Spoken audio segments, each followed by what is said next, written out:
E para falar disso e de outros assuntos, e eu tiro o chapéu porque é uma pessoa que admiro pra caramba, vamos conversar agora com o ex-desembargador Sebastião Coelho. Um privilégio ter aí a Sebastião, uma pessoa tão nobre, com tantos valores e tanto conhecimento jurídico. Seja muito bem-vindo, Sebastião. Feliz Natal para o senhor e para a sua família. Boa tarde, Segré. A alegria é minha falar com você, com o Suano, com o Luiz, com toda a audiência, né? Estamos aqui à disposição, ver se a gente consegue esclarecer o impossível, né? Mas vamos tentar. Vamos tentar. E começo com a pergunta que não quer calar. Existe essa questão de advocacia administrativa e delito amparado em quê? E seria possível colocar ao Alexandre de Moraes nessa investigação, nessa tentativa de investigação?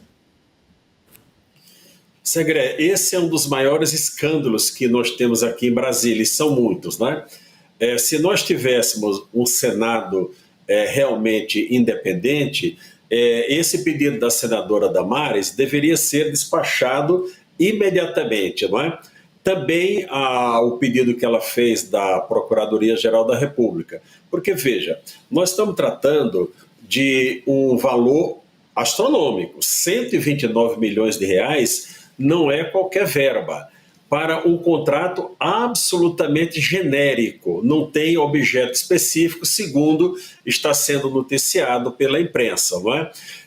Também, essa semana, o Partido Novo lançou no seu site que o Banco Master tem 77 mil ações e que a doutora Viviane, ou seja, a família do Moraes, atuou em apenas um processo.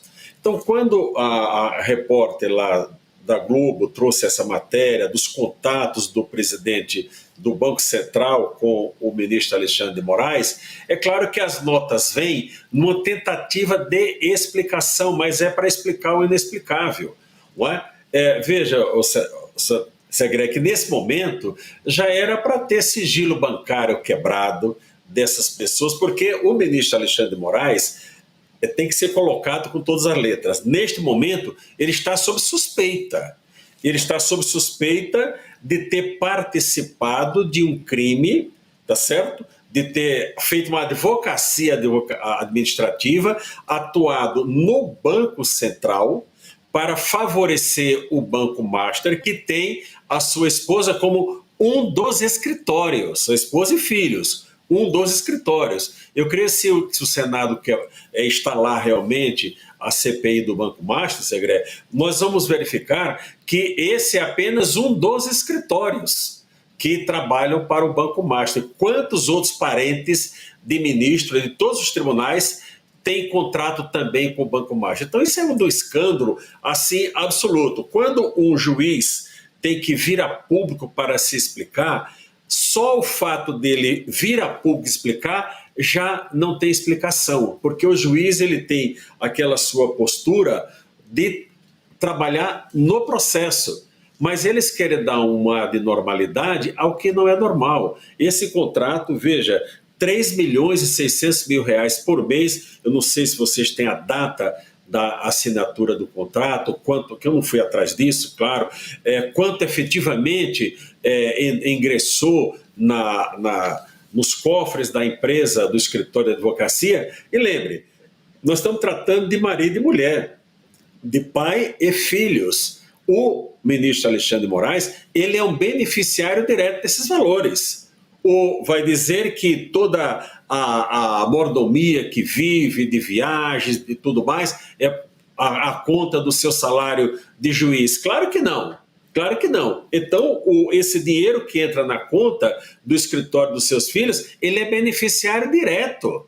Ele é beneficiário direto. Então, nós estamos diante de um escândalo muito grande, que agora os colegas dele estão tentando ver se dão um jeito, né, com essa cariação, de dar um rumo diferente, né? Dar um rumo diferente. Não sei se você deixar vocês perguntarem, mas essa questão da cariação é outro escândalo. Também. O professor Suano tá todo mundo aqui levantando a mão para fazer perguntas para você, Sebastião, mas vamos começar pelo Marcelo Suano, por favor. Desembargador, uma boa tarde para o senhor, Espero que seu Natal tenha sido maravilhoso, espero que seu Ano Novo seja fantástico e torço para que os seus planos se concretizem. Todos sabem que a admiração que eu tenho pelo senhor como juiz, como jurista, como cidadão e como um líder político. Então, eu torço muito pelo seu sucesso, que será o sucesso do Brasil. Eu tenho uma pergunta em relação ao que está acontecendo agora, você está acompanhando de perto. É interessante porque nós estamos vendo um certo movimento que tem acontecido desde que a Malu Gaspar começou a se manifestar dizendo que estava na hora para o Supremo Tribunal Federal voltar para a sua casinha natural, ou seja, cumpriu a sua função, mas a Globo começou a fazer um conjunto de ações. Eu vejo nesse sentido que parece que realmente a possibilidade de alguém enquadrar o Alexandre de Moraes na situação em que ele está, que não é uma situação normal, começa a ficar muito alta. Mas como que o senhor avalia o fato de esse movimento estar acontecendo, inclusive diante daqueles que sempre tomaram o Alexandre de Moraes como um defensor da democracia, e nós sabemos, como poucos aqui, que realmente defensor da democracia ele nunca foi, e, pelo contrário, até um destruidor do Estado Democrático de Direito. Como é que o senhor avalia esse quadro e a probabilidade de se realmente alguém poder enquadrar o Alexandre de Moraes? Suano, primeiramente, meus cumprimentos também a você, sou seu seguidor e admirador, né? Que tenha tido um bom Natal com a família, um feliz Ano Novo. Eu passei o Natal muito bem em casa, com toda a minha família, filhos, netos e genros, não é? E eu disse até no vídeo, Suano, que eu não estava mais feliz porque existem pessoas presas politicamente em nosso país. Enganaram essas pessoas com aquele projeto de dosimetria do Paulinho da Força, junto, segundo dizem os senadores, elaborado junto com o próprio Alexandre de Moraes, e enganar essas pessoas que estariam neste Natal com seus familiares, o que absolutamente não corresponde à verdade. Do que eu avalio, Suano, o Sistema Globo sempre foi um aliado incondicional do governo, do STF, governo Lula. Isso é indiscutível. Quando eles chegam colocando o Alexandre de Moraes na situação que ele se encontra, com fundada suspeita, não é lançando nada contra a honra do ministro, não. Existe uma fundada suspeita de que ele praticou a advocacia administrativa e isso não é permitido para nenhum servidor público, especialmente para um magistrado. A minha avaliação é que a Globo tem mais coisa do que nós sabemos. Acho que a Globo tem mais coisas guardadas, porque a primeira nota de Alexandre de Moraes, ela já rebateu, dizendo que as datas não conferem, a data da aplicação da Magnitsky, com os contatos dele com o presidente do Banco Central. Então, eu creio que nessa conjuntura, eles estão soltando a mão de Alexandre de Moraes. Alexandre de Moraes, eu já disse, repito, e vou repetir quantas vezes for necessário. A justiça para Alexandre de Moraes, Segré, é ele perder esse cargo e ser preso. Sim. Por todos os crimes que ele já praticou até agora.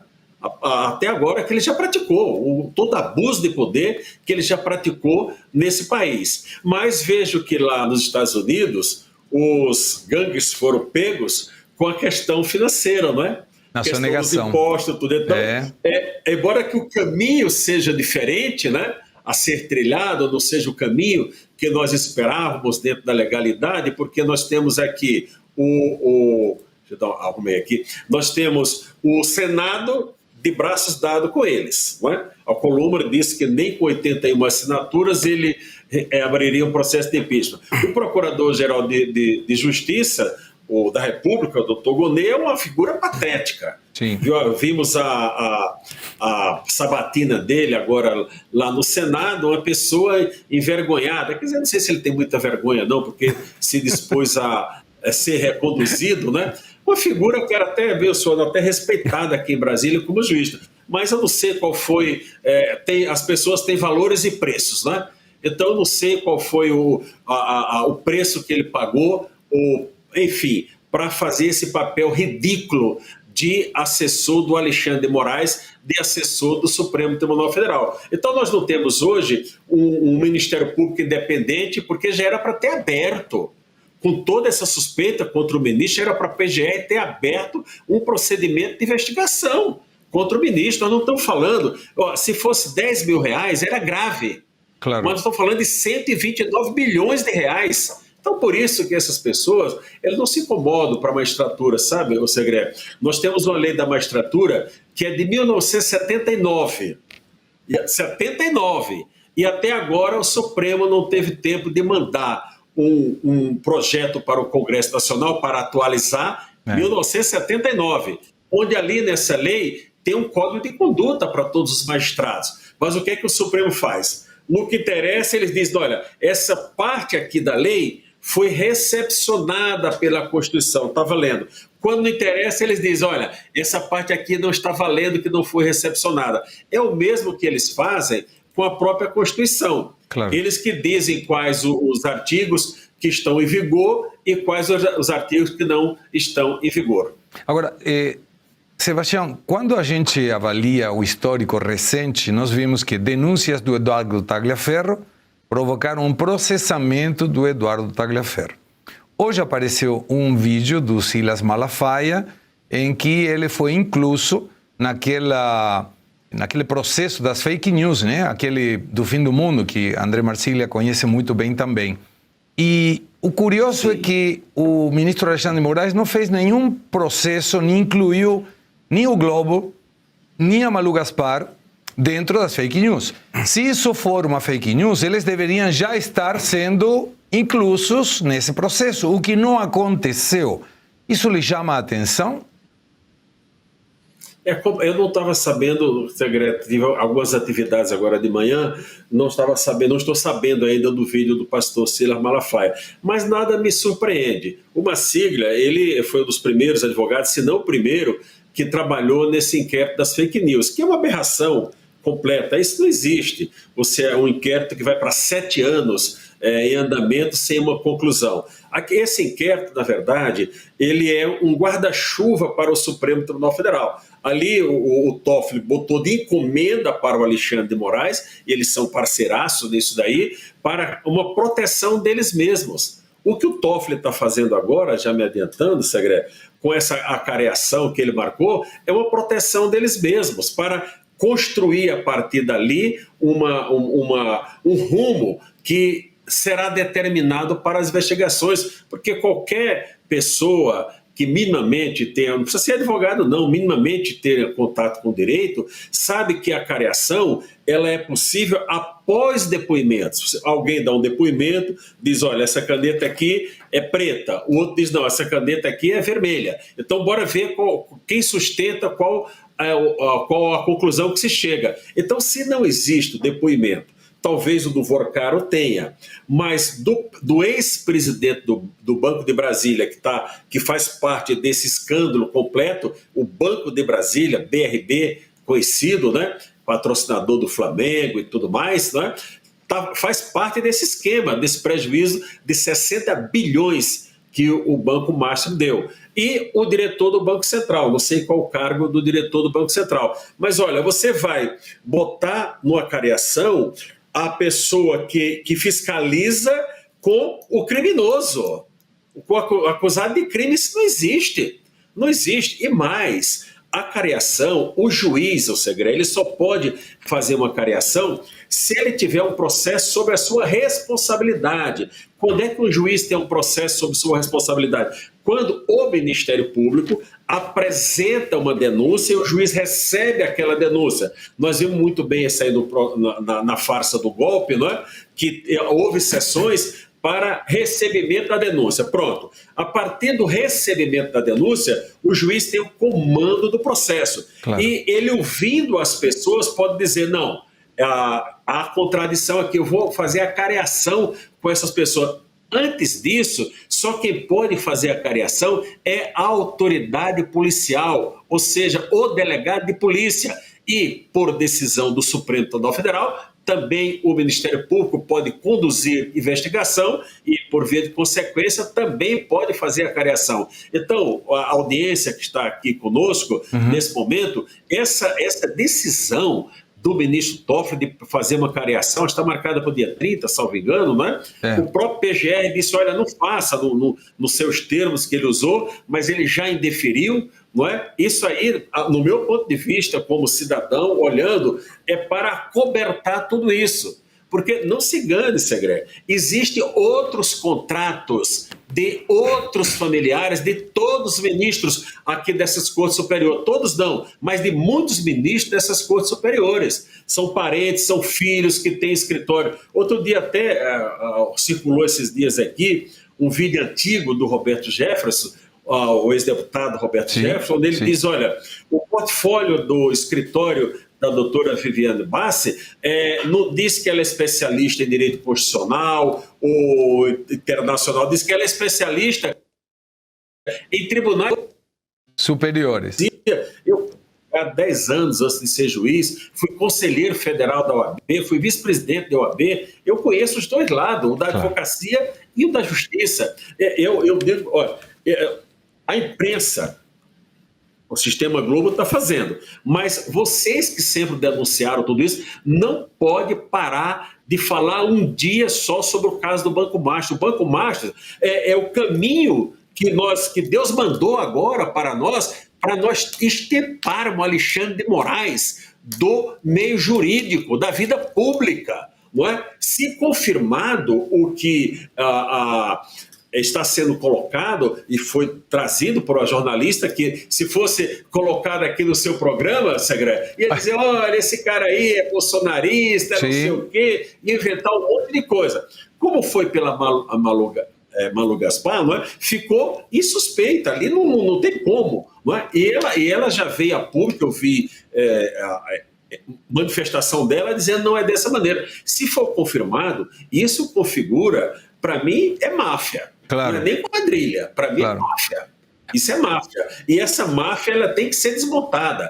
Enquanto nós tivermos um poder judiciário sem controle, nós não temos democracia. Claro. Eu vi essa semana uma notícia lá do seu vizinho, o Chile afastou por impeachment o terceiro ministro de Suprema Corte. E foi por alguma coisa parecida, viu, Sebastião? Estava aqui com a notícia. Exatamente, se chama Diego Simperchigue. Foi destituído em dezembro de 2025. O Senado chileno aprovou uma acusação constitucional por negligência e ele deu um veredito em que resultou um pagamento para uma empresa na qual ele depois foi com um passeio num navio, né? Um cruzeiro, uma coisa assim. Então prova que essa pode ser a linha. Sebastião, o André Marcília, que está aqui conosco, quer também te fazer uma pergunta. Tudo bom, desembargador? Prazer falar contigo. Feliz Natal e bem-vindo. A minha questão é a seguinte: está se falando muito em advocacia administrativa, né? Mas eu queria... veja, se essa advocacia administrativa foi exercida pelo Moraes, a gente está aqui no terreno das hipóteses, né? Foi exercida pelo Moraes de modo a buscar-se algum tipo de vantagem indevida para a sua esposa, o escritório da sua esposa, entendo que a gente poderia também, eventualmente, falar em corrupção passiva. Eu queria saber o que o senhor acha disso e complemento perguntando se o senhor sabe se ainda existe a OAB, a AMB, as associações de magistrados, se a LOMAN ainda está em vigor, se ainda existe alguma coisa desse tipo. O senhor tem ouvido falar? Eu confesso que parece que foram todos extintos. Professor, prazer falar com você mais uma vez, uma alegria, Feliz Natal, Ano Novo, Deus abençoe, não é? Olha, nós estamos falando de advocacia administrativa porque é uma fase inicial, mas confirmado, o caso é de corrupção, não tem outra palavra para ser dita, né? As pessoas, Marcília, ninguém pode me convencer de que a pessoa que dorme na mesma cama, trabalhou cada um o dia, chegou tarde, mas foram dormir na mesma cama, que cada um não comente sobre as atividades do seu parceiro. Isso não existe. Não sei que dormisse em quartos separados, que fosse casamento de fachada. não é verdade? Então, isso não existe. Esse caso é o caso que vai nos levar, eu creio assim, e estou orando para isso, que vai retirar Alexandre de Moraes da pública. Por tudo que ele já fez, já deveria ter saído. Eu mesmo assinei junto com o senador Girão, com a Bia Kicis, com os colegas aqui, pedido de impeachment contra Alexandre de Moraes. Mas, politicamente, não conseguimos até agora. Mas o brasileiro está numa fase, o André, especialmente depois da Lava Jato, que ninguém aguenta mais falar de bandalheira, falar de corrupção, não é verdade? O Toffoli tem devolvido dinheiro de roubo, que as pessoas confessaram, olha, eu roubei tanto, estou devolvendo tanto, mandou devolver de todo mundo. Quer dizer, isso é de uma nojeira. Eu tenho nojo dessas histórias todas, né? Tenho muito nojo. A OAB, eu fui conselheiro seccional da OAB, lá do estado que eu morava, Amapá, fui vice-presidente, fui conselheiro federal da OAB. Né? Então, a OAB hoje é um agrupamento de pessoas que cuida dos próprios interesses. Nenhum daqueles advogados ali vai enfrentar o Supremo Tribunal Federal por ninguém, nem por conta de prerrogativas de advogados. Eu mesmo, quando no dia 13 de setembro de 2023, fiz a primeira sustentação oral do 8 de janeiro, né? Falei o que eu achei que devia falar. Né? No dia 14, que era o julgamento ocorreu em 2 dias, no dia 14, tinha lá um ofício do presidente da OAB, o mesmo que está agora, o doutor Beto Simonetti, dirigido à ministra Rosa Weber, se solidarizando com a corte, e não com os advogados que foram ali agrafados. Né? Os 2 jovens que estavam comigo, Alexandre de Moraes, de certa forma, humilhou. Né? A mim, como diz o ditado lá na minha terra, que macaco sabe que pau se esfrega. Claro que ele moderou as palavras, porque ele teria a resposta na cara. Que eu não tenho medo zero dessas pessoas. Primeiro, eu não tenho medo de nada. Eu tenho 70 anos, sei que a qualquer momento posso partir e estou com a minha consciência e meu coração muito tranquilo e em paz. Eu não vou porque tem missão a cumprir, não é, Segredo? Então, a OAB ela é uma vergonha. Não tiver que fala de democracia e não tem eleição direta, acho que travou, voltou. Não tem eleição direta, é aquele conselho que elege, se você não tiver, salvo engano, 6 estados apoiando, não pode nem registrar a chapa. Não é? Então, eles não podem falar de democracia. E as associações de classe, André, com relação à magistratura, eu digo o seguinte, as associações de classe, você nunca vai ter uma nota de uma associação de magistrados criticando o Supremo Tribunal Federal. A possibilidade disso é zero. É zero. As associações de classe, elas atuam em 2 segmentos. No Congresso Nacional, para quando os projetos de lei são apresentados, para ver se tem alguma coisa que contraria a legislação, seja inaplicável, isso tem uma atuação muito forte no Congresso. E a outra vertente é a vertente dos benefícios para os magistrados. Aumento salarial, algum atrasado que tenha, as associações atuam nesse sentido. Jamais uma associação, por exemplo, eu teve a posse da Associação Nacional agora, semana passada, teve jantar, teve festa, tudo, né? Eu digo, bom, em festa eu não vou porque eu não sou muito de festa, eu não sou muito festeiro não, né? Mas eu digo, eu vou na posse. Analisei, conversei com a minha esposa, eu falei, olha, eu não vou. Porque eu sei que uma parte da magistratura hoje já me é hostil, tá certo? Claro. Eu tive um pedido assinado por 6 magistrados, presidente da associação, inclusive um ex-presidente nacional, um pedido para me expulsar da associação por conta dos meus posicionamentos. Caramba! Se me expulsarem, eu vou contratar o professor André e vou buscar tudo que eu paguei nesses quase 35 anos de contribuição. É isso aí. Pegar essa poupança de volta, né, Segredo? Então, das associações, nós não podemos esperar que eles façam. Né? Por exemplo, agora foi indicado o Messias. Não teve uma nota da associação dizendo, olha, não, tinha que botar um juiz de carreira, alguém que prestou concurso. Não é que os outros não tenham qualidade, tem, mas não é possível que no tribunal com 11 membros não tenha apenas um juiz de carreira, Claro. os demais todos pessoas qualificadas juridicamente, né? Segundo Augusto Nunes, alguns nem tanto, né? Alguns que nem passaram em concurso, né? 2 vezes. Não é? Mas viraram ministros, né? Então, mas eu os tenho como pessoas qualificadas, né?